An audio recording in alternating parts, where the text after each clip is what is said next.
ETF index mutual funds నేర్చుకుని stock మార్కెట్లో రాణించాలనుకుంటున్నారా? వెంటనే ఈ నెంబర్కి కాల్ చేయండి. నమస్కారం. కార్తీక పురాణం 26వ అధ్యాయంలోకి వచ్చాం. అంబరీషోపాఖ్యానం చెప్పుకుంటున్నాం. దూర్వాసుడు చక్రం స్వామి ఆయన వెనకాల పడేసరికి భూలోకము మొదలైన సమస్త లోకాలు తిరిగి శీఘ్రంగా హరినిలయమైన వైకుంఠానికి చేరాడు. దూర్వాసుడు పరిపరి విధాలుగా వేడుకున్నాడు. జగన్నాథ, బ్రాహ్మణ ప్రియ, మధుసూదన, వక్ర సంభవమైన ఈ చక్రం యొక్క ధారలు నా పైన పడకుండా రక్షించు. ఓ విష్ణు, సూర్యకాంతి సమాన కాంతి కలిగినటువంటి కాంతి కాదు, కోటి సూర్యులతో సమానమైంది. సూర్యకోటి సమాన కాంతి కలిగినటువంటి ఘోర చక్రము నన్ను చంపుటకు వచ్చుచున్నది. నివర్తించు స్వామి.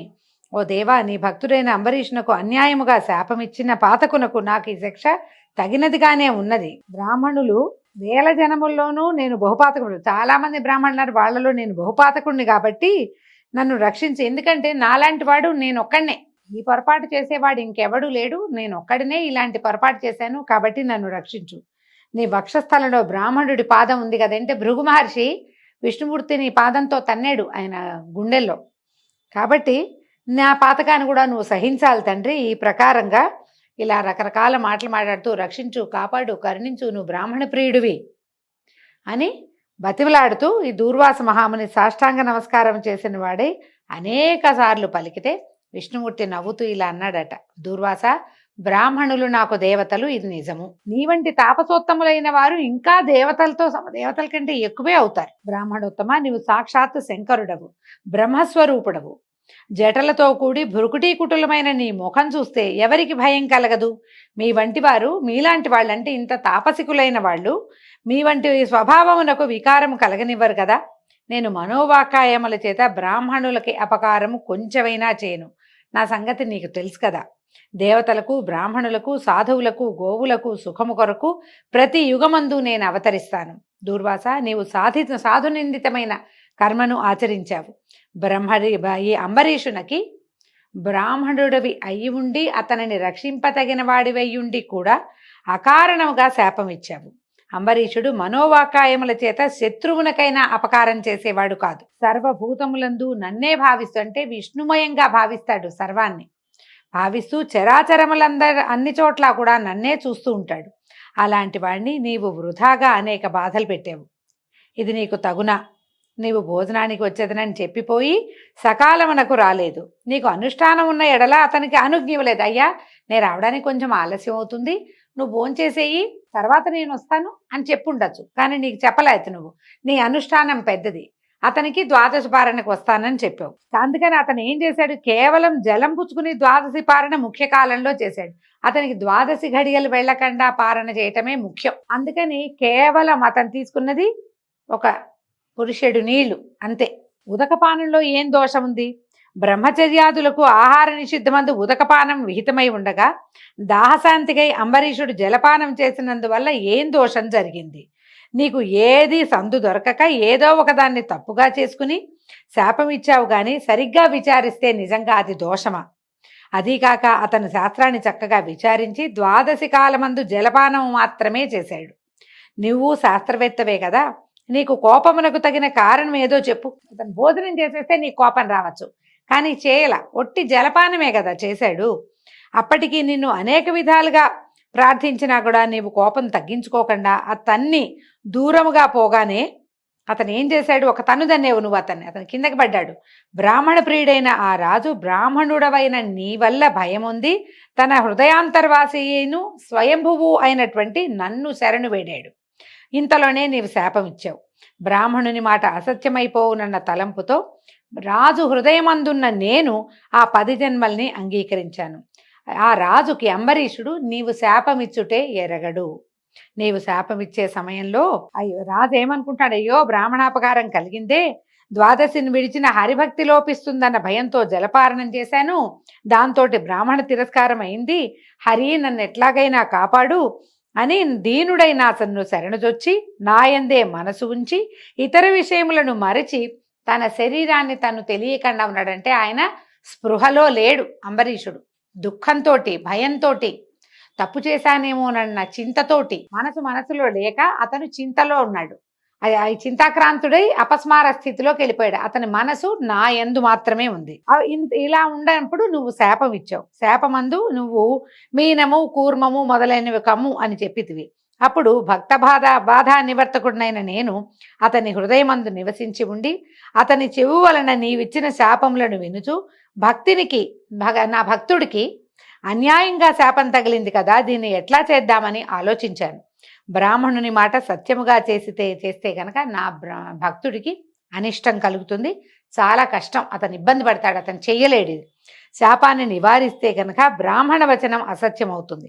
కాబట్టి బ్రాహ్మణ వాక్యం సత్యమయ్యేలాగా భక్త రక్షణమయ్యేలాగాను ఆలోచించి నీవిచ్చిన శాపాలని నేనే స్వీకరించాను. నా భక్తుడు ధర్మాత్ముడు, సమస్త భూతములందు సమబుద్ధి కలిగినవాడు. అట్టి విషయము ఎరిగియుండియు నీవు అధర్మముగా శాపమిచ్చితివి. వేదములందు దేశమును బట్టి కాలముని అనుసరించి వయస్సును ముఖ్యంగా చేసుకుని తర్వాత జాతిని అవలంబించి ఆశ్రమములను విషయముగా చేసుకుని మనుషులకు అనేక విధ ధర్మాలు చెప్పబడ్డాయి. ప్రతి వాళ్ళకి కొన్ని ధర్మాలు చెప్పబడ్డాయి. పురుషునకు కొన్ని ధర్మములు, స్త్రీలకు కొన్ని ధర్మములు, మనుష్య జాతికి అంతయు కొన్ని ధర్మాలు చెప్పబడ్డాయి. కాబట్టి మనుష్య జాతికి సామాన్యంగా చెప్పబడినటువంటి ధర్మములను మనుషులందరూ విడవరాదు. 2 పక్షములందు మనుషులందరికీ ఏకాదశి నాడు భోజనం ఆచరించకూడదని వేదములలో పరమధర్మం విధించబడింది. అట్లా కాకుండా భుజించిన ఎడల దోషము చెప్పబడింది. ద్వాదశిని విడిస్తే గనక ఏకాదశిని విడిచిన దోషమే సంభవిస్తుంది. కాబట్టి నా భక్తి లోపించునన్న భయంతో అతడు జలపానం చేసెను. ఇట్లుండగా నీవు వృధాగా తొందరపడి ఏ విచారము చేయకుండా, అంటే బాధపడకుండా కాదు, ఆలోచించకుండా నువ్వు శాపం ఇచ్చావు. అంతటా విరమించక మళ్ళీ శాపం ఇవ్వడానికి నువ్వు నోరు తెరుస్తున్నావు. కాబట్టి నేనేం చేశాను, దూర్వాసుని మాట అసత్యతా దశని పొందకూడదని తలంచి నేను చక్రాన్ని పంపాను. అంటే శాపం ఇచ్చిన గ్రహించువారు లేరు కనుక శాపం వృధా అవుతుందని, ఆ శాపాన్నే నివారించాలన్న భావంతో నేను చక్రాన్ని పంపించాను. కాబట్టి నీవు అంబరీషుని వద్దకు పొమ్ము. అతడు నీ నిమిత్తమై దుఃఖాతులుడుగా ఉన్నాడు, ఆకులంతో ఉన్నాడు. నీవచ్చటకై వెళ్ళిన ఎడల అతనికి క్షేమం కలుగును, నీకును క్షేమం కలుగుతుంది. బ్రాహ్మణోత్తమ, దుఃఖించద్దు. అంబరీషుని విషయమై నీవిచ్చిన శాపము నాకు వరమైంది. నేను ఈ రూపంలోనే ధరిస్తాను. నేను ఈ కల్పమున ప్రళయమందు జగత్తు యొక్క స్థితి కారణము కొరకు శంఖాసురుని సంహరించడానికి, మనువుని రక్షించటానికి పెద్ద చేపనవుతాను. భవిష్యత్తులో జరగబోయేది భగవంతుడు దూర్వాస మహామునికి చెప్పాడని కార్తీక పురాణంలో చెప్పబడింది. నేను భవిష్యత్తులో మత్స్యావతారాన్ని ఎత్తుతాను. అప్పుడు శంఖాసురుని సంహరించాలి, మనువుని రక్షించాలి. తర్వాత దేవదానవులు సముద్రుని మధించు తరిని సముద్రమందు మునిగిన మందర పర్వతమును ధరించుటకు తాబేలునగుదును. 2వది కూర్మ అవతారం చెప్పారు. 3వది హిరణ్యాక్షుని సంహరించుటకు, భూమిని ఉద్ధరించుటకు నల్లని కొండతో సమానమైనటువంటి ఆదివరాహ స్వరూపాన్ని పొందుతాను. ఇవి డెవలప్మెంట్ కూడానండి. చేప, తర్వాత కూర్మం, తర్వాత వరాహం, అట్లా స్వరూపం కూడా పెరుగుతోందన్నమాట. హిరణ్యకశిపుని సంహరించుట కొరకు క్రోధజ్వాలల చేత దిగంపుతముల వ్యాపించుచు వికృత ఆననుడైన మనుష్య సింహమునగుదును. ఇది నారసింహావతారంగా చెప్పబడింది. తర్వాత లోకత్రయమును జయించి బలిని బంధించి ఇంద్రునకు పోయిన రాజ్యాన్ని ఇవ్వడం కోసము నేను అందరికంటే పొట్టివాడిని, మానవులలో పొట్టివాడుగా, అంటే వామనావతారాన్ని తీసుకుంటాను. క్షత్రియ నాశనము కొరకు మహాబలముతో కూడి ఉండి క్రూరకర్మయుతుడనై పరశురాముడను పేరు గల బ్రాహ్మణుణ్ణి అవుతాను. ఎందుకంటే ఈ పరశురామ అవతారం అండి, ఆయన సంహరిస్తే ఏమైంది, భగవంతుడే కదా అనిపిస్తుంది. ఆయన బ్రాహ్మణుడు, జమదగ్ని మహాముని కుమారుడు. ఆయన చేయవలసిన విధేమిటి, తపస్సు, యజ్ఞమే. కానీ ఆయన ఏం చేశాడు, క్షాత్రధర్మాన్ని తీసుకున్నాడు. తను చేయవలసిన ధర్మాన్ని ఆయన ఆచరించాల, ధర్మం తప్పి శత్రువుల నాశనం చేశాడు. అలాంటి అవతారాన్ని స్వామి స్వయంగా నేను తీసుకుంటాను అని చెప్పాడు. తర్వాత రావణుని సంహారము కొరకు ఆత్మజ్ఞానశూనుడైన రాముడనే రాజునవుతాను. ఈ రామావతారం గురించి చూడండి, ప్రత్యేకంగా ఏం చెప్పారంటే ఆత్మజ్ఞానశూనుడు అంటే రాముడికి జ్ఞానం లేదా అలాంటి భావాల్లోకి వెళ్ళకండి, శాంతం పాపం, అలాంటి ఊహ చేయకూడదు. ఈయన నేను భగవంతుణ్ణని ఎక్కడా చెప్పలా. రామావతారంలో పరిపూర్ణ మానవావతారుడుగా ఉన్నాడు రాముడు. భగవంతుడు మానవ జన్మ తీసుకుని ఒక మానవుడు ఎలా ఉండాలో అలా జీవించి చూపించాడు. మానవులకి ఉండేటువంటి అన్ని రకాల దుఃఖాలు, భయ ఉద్వేగాలు అన్నిటినీ పొందాడు ఆయన. సీతావియోగంతో పరమ దుఃఖితుడుగా కనపడతాడు రాముడు వాల్మీకి రామాయణంలో మనకి. మానవులనే ఆయనే భగవంతుడని తెలిసే ఆయనకి దుఃఖమేముంది, నేను ఇది చేయగలనని తెలిసిన వాడైతే దుఃఖం అక్కర్లేదు. ఆమె ఎక్కడుందో తెలియక దుఃఖించాడు, ఆమెను పొందలేక పరితాపించాడు. ఆయనకి దొరికిన తర్వాత కూడా ఈమెను ఇట్లా లేనేమోనని దుఃఖపడ్డాడు. మానవ సహజమైన భావాలన్నిటినీ రాముడు స్వీకరించాడు.